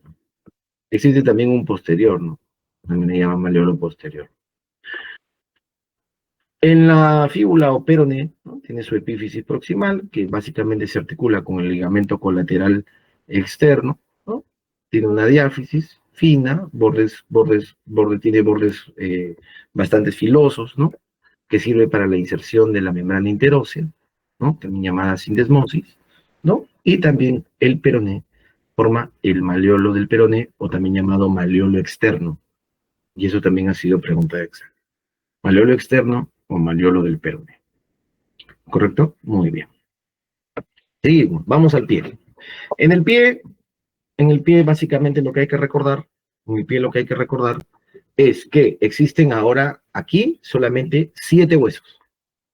En la mano eran 8, en el pie son 7 nada más. ¿Correcto? Y es un poquito más sencillo de recordar. Tenemos al calcáneo, que forma el talón del pie, el astrágalo, que forma el tobillo, ¿correcto? Navicular o escafoides, las 3 cuñas, ¿no? Y el cuboides, ¿correcto? Entonces, no es tan difícil de recordar, no es tan difícil de recordar estos 7 huesos, porque hay 3 que se llaman igual, ¿no? La cuña cuneiforme 1, cuneiforme 2, cuneiforme 3, ¿no? Hay un grandote que es del talón, que es el calcáneo, luego es el astrágalo, que tiene sus carillas articulares para la tibia y para el peroné, navicular o escafoides, y el cuboides. Entonces, esto es fácil de recordar. Los metatarsianos, ¿no? Y las falanges, ¿no? Como sabemos, 4 dedos con 3 falanges, proximal, media y distal, y el primer dedo siempre con 2 falanges, ¿no? Una proximal y una distal. Muy bien. Importante también porque estas articulaciones son de tipo plana, ¿correcto? ¿No? Entonces tenemos, y eso delimita, por ejemplo, 2 líneas de articulación, ¿no? Una línea proximal llamada Chopart y una línea distal, ¿no? Llamada Lisfranc. Y esto es importante porque después van a, estas líneas articulares en el tarso, van a determinar, pues, este tipo de patologías, ¿no? Fracturas, esas cosas, luxaciones, ¿no? Con el mismo nombre, Lisfranc y Chopart, ¿no? Entonces, eh, no como un tema de aplicación clínica para que lo puedas tener un poquito más para recordar. Muy bien. Ligamentos del tobillo. Aquí es importantísimo los ligamentos del tobillo. Parece difícil ya, pero vamos a recordarlo con cierta sencillez. Mira, yo tengo que tener un ligamento que me debe servir para la estabilización del tobillo. Entonces, por ejemplo, tengo un ligamento que va del peroné hacia la tibia. Ok, entonces si va del peroné a la tibia, ¿cómo se va a llamar? Peroneo tibial. Correcto. Y si estás a la cara anterior, allá se llamará anterior. Oye, doctor, ¿y si hay un anterior, también habrá posteriores? Claro que sí. Mira, aquí lo tienes. Anterior, posterior por detrás. Ah, mira. Habrá también uno que también me articule la tibia con el astrágalo, ¿no? Sí, doctor. ¿Habrá por adelante? Sí, doctor. ¿Habrá por detrás también? Mira, si nosotros le ponemos un zoom aquí, mira, tienes uno por adelante. Entonces se llamará, por ejemplo, peroneo astragaliano anterior, peroneo astragaliano posterior. Otro que va del mismo peroné hacia el calcáneo. Entonces, peroneo calcáneo, si va hacia atrás, posterior, y si va hacia adelante, ¿no? Si va hacia adelante, peroneo, peroneo, calcáneo, anterior. Simple, sí, simple, doctor. ¿Correcto? Simple, doctor. Y en la cara interna tendrás que van de la tibia hacia el calcáneo. Tibio calcáneo, intermedio, tibio calcáneo, posterior, tibio calcáneo, o ya, y este ya es anterior, posterior, y este de aquí ya son los que van de la tibia hacia el astrágalo y hacia las cuñas, ¿no? Incluso estuvimos en el examen práctico, hay una maqueta que si gusta no podemos volver a ver el día viernes. Previo a ese examen damos un tiempito para poder señalarlo con mayor precisión. Mayor precisión. Entonces, esto es importante, es facilito, no hay mucho que atranquearnos. ¿Por qué? Porque esto es lo más preguntado. Siempre, acuérdense, si hay una denominación de un segmento anterior, es porque existe un posterior. Así como si yo puedo determinar una segmentación interna, es porque existe también una externa. Y si yo, por ejemplo, doy una denominación a algo que es superficial, es porque existe algo profundo. ¿Correcto? Entonces, esto es importante. Donde, y recordar siempre que este peroneo, este tendón o este ligamento peroneo astragalino anterior, sufre muchas traumas, sobre todo en las mujeres que usan tacones altos, ¿no? Mira cuánto se extiende este tendón, ¿no? Entonces, cuando hay sobreexigencia, ¿no? De este tendón por el uso excesivo de tacones altos, sobre todo las bailarinas, de competencia, esas cosas, ¿no? Este tendón se puede romper, se puede romper. Entonces, si lo asociamos con algo más o menos clínico, lo podemos recordar, ¿no? Peroneo astragalino anterior. Puede tener un esguince, o sea, se puede tratar de romper hasta una ruptura total, ¿no? Entonces, sabes que un esguince puede ser leve, moderado o severo, ¿no? Una ruptura total o parcial del ligamento. Entonces, esto es importante que tener en cuenta. Muy bien. En cuanto a los músculos, bueno, en la región glútea, entonces tenemos músculos glúteos. Glúteo mayor, que extiende la cadera. Glúteo menor, que abduce la cadera. Aquí está, glúteo menor. y glúteo medio, que es, si este también es un abductor, este también es un abductor. Entonces, tenemos músculos aductores, glúteo medio, glúteo inferior, y un glúteo mayor que es el que extiende la cadera. Además tenemos otros músculos más pequeños que se van a insertar básicamente hacia lo que es los trocánteres del fémur. El primero, piramidal, gemelo superior, obturador interno, gemelo inferior, ¿no? Y el cuadrado femoral, ¿correcto? Y el cuadrado femoral. Todos estos músculos se encargan de la rotación externa, ¿correcto? Rotación externa del, eh, de la cadera, rotación externa de la cadera. Y siempre el reparo anatómico importante es que por debajo del piramidal, siempre por debajo del piramidal, va a venir un tronco nervioso muy importante, que es el nervio ciático. ¿Correcto? Este nervio ciático es muy importante, ¿correcto? Porque pues va a dar la inervación de prácticamente casi todo el miembro inferior. ¿No? Prácticamente casi todo el miembro inferior. Entonces, esto es bastante importante que vamos, en cuanto a lo que es nervios, que vamos a ver más adelante. Músculos, a ver, músculos del muslo, ¿correcto? Del muslo. Entonces, en el muslo vamos a tener una parte anterior, una parte que es posterior y una parte que es intermedia. Anterior, posterior y una parte intermedia, ¿correcto? Entonces, vamos a dividirlo en tres partes. Uno que está más hacia adelante, otro que está más hacia atrás y otro que está en el medio. Veamos los músculos que están hacia adelante. Bueno, hay músculos que, por ejemplo, vienen desde la pelvis, que es el ilíaco, viene el psoas menor, el psoas mayor, y este ilíaco como tal se junta con sus fibras del psoas, ¿no? Y forman el músculo iliopsoas, ¿no? Iliopsoas, que va a inervar, que se va a insertar hasta la zona del trocánter mayor del fémur. Pero propiamente los músculos del muslo tenemos, a ver, primero, el tensor de la fascia lata, ¿correcto? Que luego va a formar pues la cintilla iliotibial, que es básicamente tendón, ligamento, ¿no? Hasta la cintilla iliotibial o de Maillard, y esta se va a ir hasta el tubérculo de Gerdy, Luego está el que nos permite cruzar la pierna, que es el sartorio, ¿no? El sartorio. Luego, el músculo pectíneo, ¿correcto? El músculo pectíneo. Y este gran músculo del muslo, que es el cuádriceps femoral, que está formado por 4 componentes musculares. 4, por eso se llama cuádriceps femoral. El vasto interno, el vasto externo, el vasto intermedio, y el que lo cubre completamente todo es el recto anterior. ¿Correcto? Recto anterior. Se llama recto anterior. Antes se escribía, ¿no? Decían recto interno, recto externo. Y eso es incorrecto. Ahora se llaman vastos. Vasto interno, vasto externo, vasto intermedio. Y por encima de los tres, el recto anterior. Esto es importante recordar. La formación del cuádriceps femoral. En la parte posterior tenemos, facilito también, ya los músculos que hemos hablado de la región glútea, pero vamos a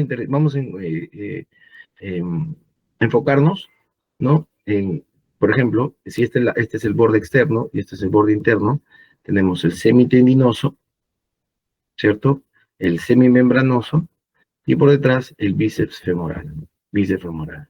Y además este chiquitito, ¿no? Con su tendón largo, que es el recto interno, o también llamado gracilis.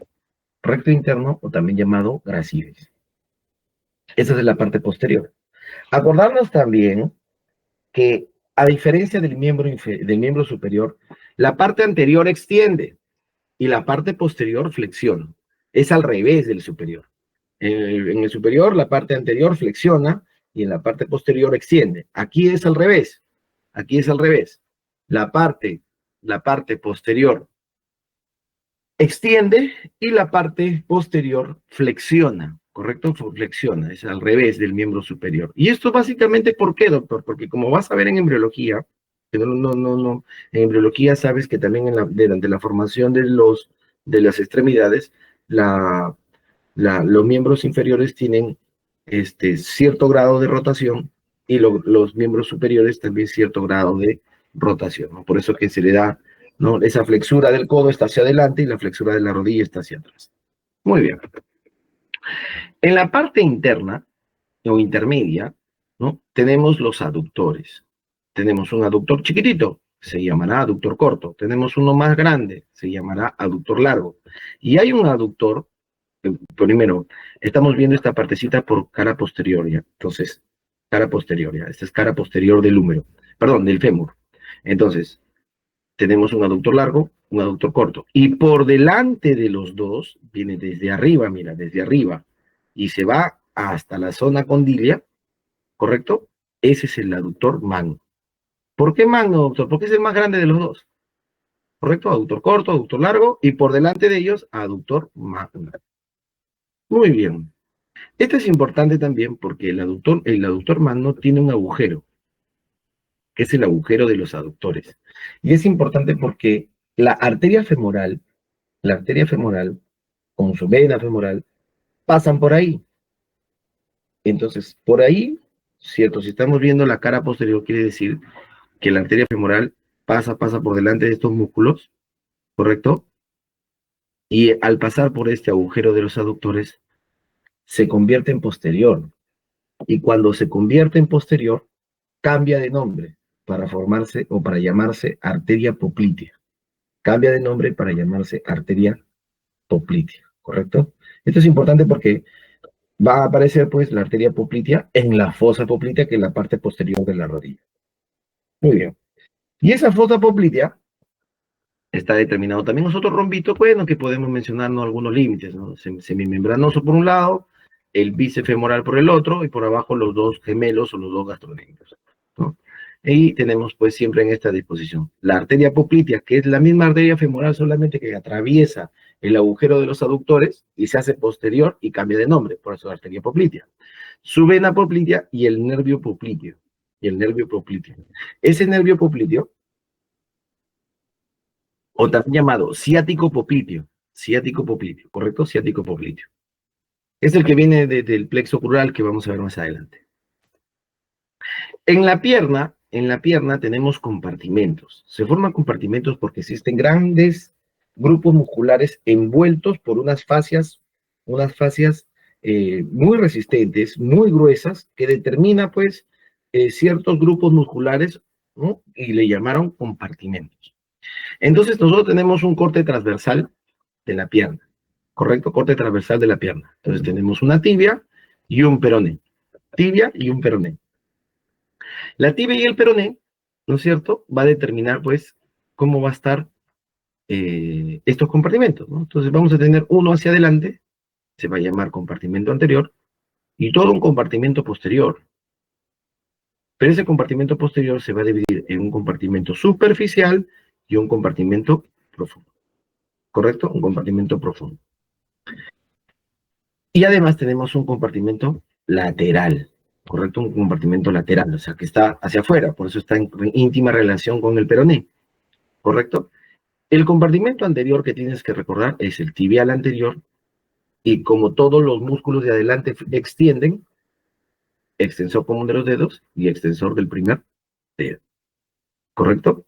En el compartimento posterior superficial vas a encontrar el sóleo, los gastronemios y el plantar delgado. Y en el compartimento posterior profundo, ahí vas a encontrar los verdaderos flexores, o los que tienen el nombre flexor propiamente dicho. Entonces, ¿quiénes son? Flexor común de los dedos, flexor del primer dedo.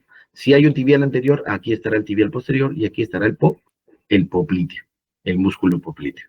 Entonces, hasta ahí tenemos los grandes grupos musculares del compartimento anterior y del compartimento posterior. Y del compartimento lateral, bueno, aquí van a estar en íntima relación con el peroné, ¿verdad? Entonces, ¿cómo se van a llamar, doctor? Peroneos, porque están en íntima relación con el peroné. Entonces, se van a llamar peroneos. Eso para que tener una forma de relacionarlos, ¿correcto? Relacionarlos.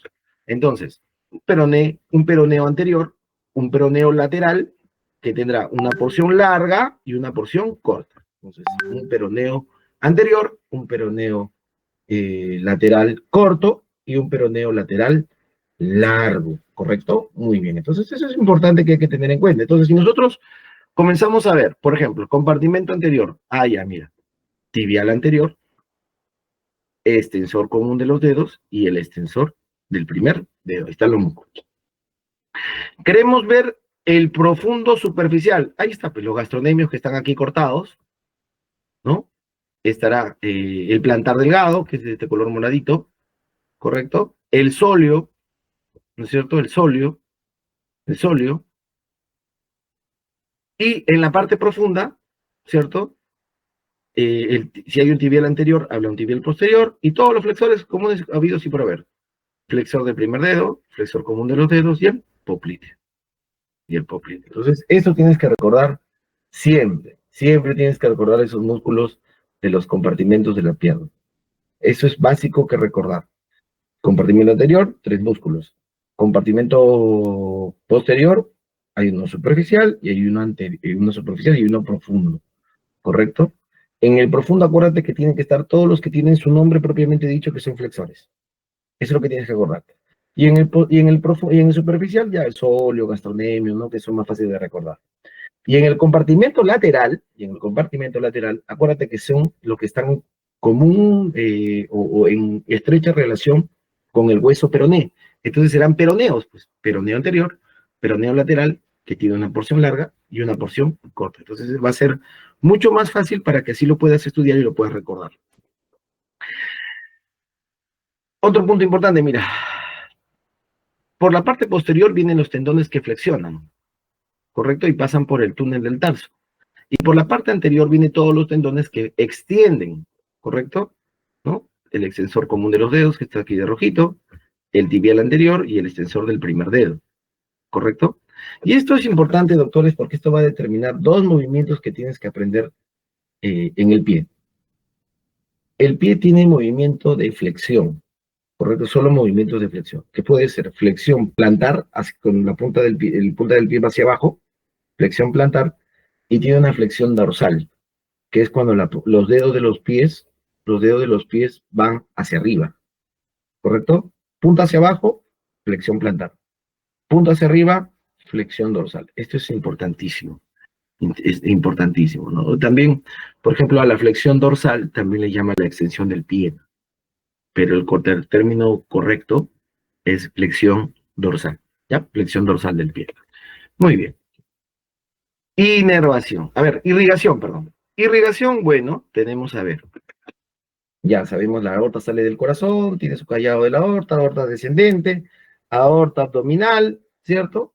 Y la aorta abdominal como tal se divide en sus 2 ramas terminales, que son las ilíacas, ¿yo? ¿Correcto? Ilíacas. Hay una ilíaca común, ¿correcto? Porque se divide a su vez en 2 ramas ilíacas. Una ilíaca interna y una ilíaca externa. La ilíaca interna no la vamos a tocar en esta unidad, porque eso lo tocamos en la 4ª unidad, porque ahí va a ser la ilíaca interna importante. ¿Por qué? Porque va a ser la irrigación de todos los órganos pélvicos, y la 4ª unidad es pelvis, ¿correcto? Y la ilíaca externa está de aquí, la ilíaca externa, esta de acá, es la que va a venir o salir de la pelvis, atravesar el ligamento inguinal, correcto, y va a cambiar de nombre, para dejarse de llamar ilíaca externa y cambiar hacia la rama femoral. Entonces, el enunciado es así. Cuando la ilíaca externa, la arteria ilíaca externa, pasa el ligamento inguinal, cambia de nombre para llamarse femoral. En el miembro superior había algo parecido. La axilar pasaba por el redondo menor y cambiaba de nombre para llamarse braquial. Aquí no es un músculo el que determina el límite, sino un ligamento inguinal, ¿no? Que va de la espina ilíaca anterosuperior hacia el pubis. Entonces, esta arteria femoral, ¿cierto? Da sus ramas, ¿cierto? Pues ramas circunflejas, ¿no? El cuello anatómico, cuello quirúrgico, da sus ramas nutricias, ¿no? Y siempre pegadito hacia el fémur, Mira, de nuevo, arteria femoral da sus ramas, ¿cierto? Profundas, nutricias, ¿no? Ramas circunflejas, ¿no? Y siempre pegadito hacia el fémur. Y aquí pasa por el agujero de los aductores, principalmente ¿de quién? De este músculo que aquí está cortado, que es el músculo aductor mayor, ¿correcto? Aductor mayor. Pasa por adelante del aductor mayor, mira, y se hace posterior. Para cambiar de nombre, pasa por el orificio de los aductores y cambia de nombre. ¿Cómo se va a llamar, doctor, cuando pasa a ese orificio de los aductores? Arteria poplitea, porque ya se hizo de la parte anterior, se hizo posterior. ¿Correcto? De la parte anterior ya se hizo posterior. Entonces, arteria poplitea. Importante porque las diferentes aponeurosis y fascias de los aductores forman un tubo, un canal, por donde discurre bien pegadita al fémur esa arteria femoral, ¿no? Que es el canal de Hunter. Canal de Hunter, correcto, canal de Hunter. Y eso es importante, ¿no? Porque, mire, imagínate si hubiera una fractura de fémur. Si está bien pegadito la arteria femoral, entonces, en una fractura de fémur puedes dañar la arteria femoral, sí, pues, y la arteria femoral, doctores, por ahí pasa bastante cantidad de sangre. Y tan es la cantidad de sangre que esa te puede llevar, pues, a ¿qué te digo? Un choque hipovolémico. El paciente puede morir. Entonces, es importante tener en cuenta ese reparo anatómico de la íntima relación que existe entre el hueso fémur y ahí nomás la arteria femoral, ¿no? Gracias a la que pasa por delante del aductor mayor, perdón, aductor magno, ¿no? Que se llama el canal de Hunter. Canal de Hunter. Entonces aquí tenemos, ¿no? Arterias femorales. Por ejemplo, mira cómo atraviesa el tendón, el ligamento inguinal y cambia de nombre la ilíaca para convertirse en femoral. Pasa por delante del aductor mayor, ¿no? Siempre pegadito con su vena femoral, ¿no? Por el famoso canal de Hunter, ¿no? Canal de Hunter. En el punto del músculo tenemos un reparo anatómico muy importante que es el triángulo de Scarpa, formado por el borde del sartorio, ¿correcto? El aductor largo y el ligamento inguinal. Ese ligamento, toda esa zona se llama triángulo de Scarpa. Ese triángulo de Scarpa, el contenido es el famoso nervio femoral, arteria femoral y vena femoral, ¿no? Y ven cómo se va haciendo hacia adentro, ¿no? Para pasar por el canal de Hunter, ¿cierto? Atravesar todo el canal de Hunter y atraviesa el orificio de los aductores y se hacen posteriores. Se hacen posteriores. Muy bien. Y además también, mira, todo este cantidad de paquete muscular enorme que es el cuádriceps, ¿no? Es el cuádriceps. Y con ello, pues, si tú ves aquí el nervio femoral, con ello tienes que asumir que todos los músculos que hemos mencionado de la cara anterior del muslo, ¿cierto? Que van a recibir la inervación. Inervación del nervio femoral. Nervio femoral. ¿Correcto? Esto es importantísimo. Entonces preguntaban, inervación del sartorio, femoral. Inervación del cuádriceps, femoral. Inervación de los aductores, femoral. ¿Correcto? Femoral. Muy bien. Seguimos. Irrigación. Ahí está. A ver, por adelante venía la arteria femoral, pasa el agujero de los aductores, se hace posterior, ¿cierto? Para convertirse en la arteria poplitea, y esta arteria poplitea por detrás se divide en dos, tibial posterior y tibial anterior, porque mira, luego esta tibial anterior aparece por aquí, por un agujero de la membrana interósea entre la tibia y el peroné, y vuelve a hacerse anterior, ¿correcto? Tibial anterior. Entonces, si va por detrás la tibial posterior, entonces tienes que tener en cuenta que va a irrigar toda la zona posterior de la pierna. Y además, ¿qué cosa? La planta del pie, para todos los que es los músculos flexores. Y la tibial anterior se va a ir por la parte anterior de la pierna hasta la parte del dorso del pie, o el empeine, ¿no? El empeine, ¿no es cierto? Entonces aquí básicamente te está diciendo que la irrigación de los músculos extensores, ya sea en la pierna y en el pie, ¿no? Van a ser irrigados gracias a la tibial anterior. Tibial anterior. Aquí tenemos de nuevo una visión lateral de la rodilla, ¿no? De la fosa poplitea, la fosa posterior, poplitea, ¿no? Arteria, vena, nervio. Entonces seguimos el trayecto de la arteria, que es lo que nos interesa. Sigue, se divide en una tibial posterior que va por detrás, y esta tibial anterior que se hace anterior gracias a que atraviesa este agujero de la membrana interósea entre la tibia y el peroné.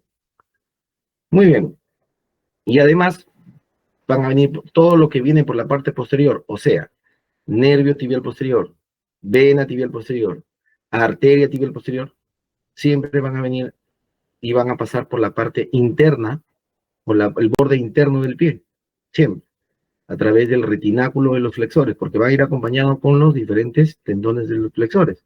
¿Qué flexores? Pues son común de los dedos, flexor del primer dedo, etcétera. Entonces, todos estos de aquí, todo este paquete básculo nervioso y tendinoso, va a pasar por el retináculo de los flexores. ¿Para qué? Para todo lo que significa inervación e irrigación de lo que es la parte de la planta del pie, ¿no? La planta del pie. Luego, ¿qué más tenemos aquí? Mira, viene la arteria tibial anterior, que es, ¿no? Viene la arteria tibial anterior y va a dar sus ramas colaterales, ¿no? Luego sobre los huesos del tarso se va a convertir en arteria pedia hasta su rama terminal, que es la dorsal del pie. Y luego van a ver sus ramas lumbricales, ¿no? Como en la mano, y sus ramas digitales, ¿no? Importantísimo. Y en la parte posterior viene la tibial posterior. La tibial posterior, como tal, pasa por los retináculos de los flexores, ¿no? Y va a dar una rama plantar interna, ¿no? Para el borde interno del pie, y una rama plantar externa, ¿correcto? Para básicamente, pues, la gran cantidad de la planta del pie y el borde interno, ¿no? Hasta dar sus ramas lumbricales, como ya sabes, ¿no? Y sus ramas digitales, ¿no? Ramas digitales. Eso es lo más importante que tienes que acordarte en cuanto a la irrigación del miembro o del pie. Es lo que más preguntan en cuanto a lo que tienes que tener bastante claro. Tibial anterior, todo el dorso del pie, y parte anterior de la pierna, tibial posterior, toda la parte posterior de la pierna y la planta del pie. Y la planta del pie, gracias a que se divide en sus ramas plantares internas y plantares externas. En inervación, ok, va desde L4 hasta S3. Así como en el plexo braquial aprendiste que va de C5 a T1, aquí también tienes que acordarte, tienes que grabártelo. L4, S3. Entonces, lo que habíamos señalado para podernos recordar mucho más facilidad era que venía diferentes ramas, ¿ya? Tanto desde L4 hasta S3, para formar un solo tronco, que era el nervio ciático. Pero como ves, hay un componente verdecito y hay un componente amarillo. Entonces, ¿eso define qué cosa? El ciático popliteo externo y el ciático popliteo interno, que los dos es un solo tronco, ¿ya? Es un solo tronco, que lo han dividido así. ¿Por qué? Porque luego, cuando supuestamente pasan por la fosa poplitea, se tendrían que dividir en un ciático popliteo interno y un ciático popliteo externo. Pero en realidad es un solo tronco que luego ya se divide en dos cordones, ¿no? Pero ¿cuál es el detalle? Y esto ha pedido pregunta de examen. ¿Cuáles son las ramas que comparten y cuál es la rama que los diferencia? Si tú tienes de L4 a S3, lo que tienes que acordarte es que la rama que no comparten es S3. Por favor, y esto ha sido pregunta de examen. La rama que no comparten, el ciático popliteo interno con el ciático popliteo externo, es la S3. Porque después L4, L5, S1, S2, todo lo comparten. La única que no comparten es el S3. La única. Y eso, de ahí pueden salir una serie de preguntas. Pero si tienes bien establecido que la S3 es la rama o el segmento medular que no comparten, vas a desarrollar varias preguntas porque te van a comenzar a confundir si comparten S1, S2, S... Y doctor, ¿y si no comparten S3, compartirán S4? Nada que ver, menos todavía. Doctor, ¿compartirán S5? Menos todavía. Si ya de por sí, desde hasta las S2, hay fibras que comparten, entonces todo lo que viene para abajo no tiene nada que ver. Igual, para arriba, si sabes que a partir de L4 empieza el plexo sacro, a partir de L4 comparten fibras para el ciático popliteo interno y ciático popliteo externo, entonces si te dicen L3, ¿compartirá? No, doctor, nada, ni para arriba ni para abajo. Entonces, es una forma de ejercicio mental que tienes que tener en cuenta para poder recordarlo. ¿Correcto? Muy bien. Esto es importante, ¿no? Porque por aquí no vamos a ocupar del nervio ciático popliteo, ¿no? Que llega hacia la fosa poplitea, y teóricamente se dice, ¿no? Que en la fosa poplitea se divide en ciático popliteo interno, ciático popliteo externo, pero Se resulta muchas veces que el trayecto donde es un solo cordón es bien cortito, y ya incluso desde antes de llegar a la fosa poplitea ya están divididos. Pero independientemente de eso, porque eso no te van a preguntar, tienes que tener en cuenta que en la fosa poplitea ya encuentras un ciático popliteo interno y un ciático popliteo externo, ¿correcto? Donde las ramas del plexo braquial no comparten S3, eso acuérdate bien porque eso ha sido pregunta de examen, que no comparten es la S3, ¿correcto? Entonces el ciático popliteo interno normalazo, sigue por detrás y se convierte en el famoso nervio tibial o posterior, ¿no? Por eso lo ponen entre comillas. Y el ciático popliteo externo va a dar una muesca, como queriéndose ir hacia adelante para formar el peroneo común. El mismo peroneo común, mira, aquí está, nervio ciático viene solito por acá, se divide, nervio posterior, ¿correcto? O tibial posterior, y el nervio ciático popliteo externo, ¿no? Que se convierte, que da una muesca como yéndose hacia adelante, que es el peroneo común. Este peroneo común, a su vez, se divide en dos, un nervio peroneo superficial y un peroneo profundo. Esta es una visión lateral de la rodilla. Por acá arribita viene el nervio femoral o crural, ¿no? Que da una rama, una última rama que es la safena interna, o rama safena interna. O el nervio safena interno, nervio safena interno. Entonces, este peroneo superficial, o también llamado músculo cutáneo, este peroneo superficial es el que se va a encargar de inervar los músculos del compartimento lateral. Ah, doctor, el compartimento lateral era lo que estaban en comunicación con el peroné. Y si estaban en comunicación con el peroné, todos se llamaban peroneos, ¿cierto? Entonces, todos los músculos peroneos se van a inervar por este peroneo superficial o también llamado músculo cutáneo. ¿Correcto? Músculo cutáneo.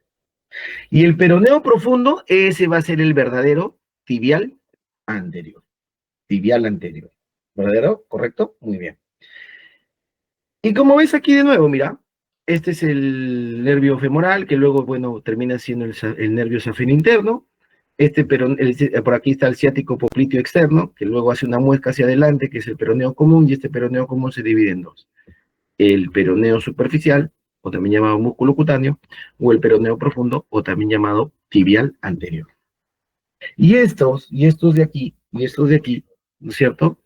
Como ves acá, todo lo que es tibial posterior por detrás va a pasar ¿por dónde? Por el retináculo de los flexores para inervar ¿qué cosa?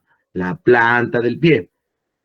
Y estos peroneos se van a ir a inervar la parte del dorso del pie. O sea, recuerda, tibial posterior, planta del pie. Y los nervios peroneos, ya sea profundo o superficial, se van a ir hacia el dorso del pie. ¿Correcto? Entonces, acuérdate, planta, tibial posterior, dorso, ¿correcto? El dorso, principalmente, ¿qué va a ser el dorso? Principalmente el peroneo superficial o músculo cutáneo. Y existe también un peroneo profundo, ¿te acuerdas que era el tibial anterior? Que este viene por detrás, profundo, profundo, profundo, y recién sale, correcto, por acá, por esta zona. ¿Qué zona, doctor? Del primer y segundo dedo, para el peroneo profundo. Doctor, ese tibial anterior o peroneo profundo, ¿es el que pasa por el compartimento anterior de los músculos de la pierna? Es correcto, doctores. Ese tibial anterior, junto con su arteria tibial anterior, es el que pasa por el compartimento de los músculos. Mira, si yo te lo quiero señalar acá, mira, si yo te lo quiero marcar aquí, tranquilamente yo te puedo decir, por aquí, ¿quién pasa? A ver, espérame, no le vamos a poner resaltador, vamos a ponerle pluma, a ver. Entonces yo te podría señalar acá. Por aquí pasará la rama tibial anterior, ¿cierto? Que esta era rama de la arteria poplitea, ¿cierto? Que se hace anterior atravesando la membrana interósea entre la tibia y el peroné. Sí, doctor, acá está. ¿Quién más irá también ahí? Ah, doctor, el nervio. ¿Qué nervio, doctor? El tibial anterior, ¿correcto? El tibial anterior, que también lo voy a señalar. El tibial anterior también va a venir por acá, ¿correcto? El tibial anterior. El tibial anterior también va a ir por ahí. El tibial anterior, o también llamado peroneo profundo. Peroneo profundo, que viene del peroneo común, y ese peroneo común viene ¿de quién? Del ciático popliteo externo. Así tienen que repasarlo, doctores, tienen que repasarlo para que se puedan acordar y puedan tener un panorama mucho más claro, y teniendo esa idea clara, porque Mi recomendación, doctores, para aprobar este curso en la componente de anatomía, si tú tienes el componente básico bien establecido, te pueden preguntar lo que sea, pero si tú ya tienes el básico, entonces dices, a partir del básico que te estoy dando, cualquier cosa que te puedan decir es falso, no corresponde. Entonces, tibial anterior, nervio tibial anterior, viene, que es el peroneo subprofundo, perdón, el peroneo profundo, que viene del peroneo común, del ciático popliteo externo. Si tú sabes todo ese camino, cualquier cosa que te pregunten, ya sabes cómo es el camino. Te lo quieren poner de arriba para abajo, izquierda, derecha, al revés. Si lo tienes completo, lo tienes ya bien señalado en tu cabecita, bien repasado, no puedes fallar. Y la arteria tibial anterior, doctor, esa arteria tibial anterior se hace anterior gracias a que atraviesa las membranas interósea entre el peroneo y la tibia, ¿correcto? Porque viene pues de la parte posterior de la fosa poplitea, ¿no? Donde la arteria poplitea se divide en dos, tibial anterior, tibial posterior. Entonces, esto es importantísimo que tener bastante en cuenta. Muy bien, seguimos entonces. Ok, entonces vamos avanzando. Entonces, ahora nos vamos a dedicar a la parte de fisiología. Para hacer esta parte de fisiología, doctores, nos vamos a dar un break de unos 10 minutitos, porque hemos estado aquí 2 horas y es cansado. Vamos a darnos un break de 10 minutos y volvemos. ¿Correcto, doctores? Vamos a darnos un break de 10 minutos. Y volvemos rapidito, para descansar, estirar un poco y seguir estudiando.